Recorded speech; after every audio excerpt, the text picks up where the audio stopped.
Hello সবাইকে, আজকে আমি তোমাদের সাথে শেয়ার করছি চিকেন ফ্রাই রেসিপি। সবার ফার্স্টে মাংসগুলোকে একটু ছোটো ছোটো টুকরো করে নেব। তার মধ্যে দিয়ে দেব লঙ্কা গুঁড়ো, হলুদ গুঁড়ো, লবণ, গোলমরিচ, আদা রসুনের পেস্ট, টমেটো সস, সামান্য লেবু আর একটা ডিম। সেগুলোকে ভালো করে মেখে নিয়ে এটাকে রেস্টে দিয়ে দেবো মিনিমাম 1 থেকে 1.5 ঘন্টা। আর যদি হাতে কম সময় থাকে তাহলে মিনিমাম 15 মিনিট। এবার সেই চিকেনগুলোকে কোট করার জন্য ফার্স্টে একটু ময়দা নেব, তার মধ্যে দিয়ে দেবো লঙ্কা গুঁড়ো, গোলমরিচ গুঁড়ো আর লবণ গুঁড়ো। এবার সেটাকে ভালো করে মিশিয়ে নিয়ে ওর মধ্যে চিকেনগুলোকে ডিপ করে ময়দাগুলোকে ঝেড়ে ঝেড়ে চিকেনগুলোকে তুলে নেব।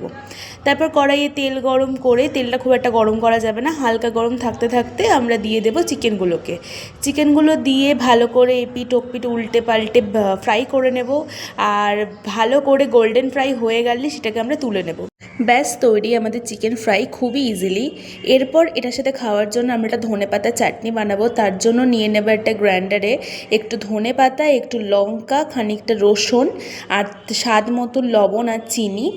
সেটাকে ভালো করে পেস্ট করে নিয়ে একটা বাটিতে ঢেলে নেব আর তার মধ্যে দিয়ে দেবো একটুখানি লেবুর রস।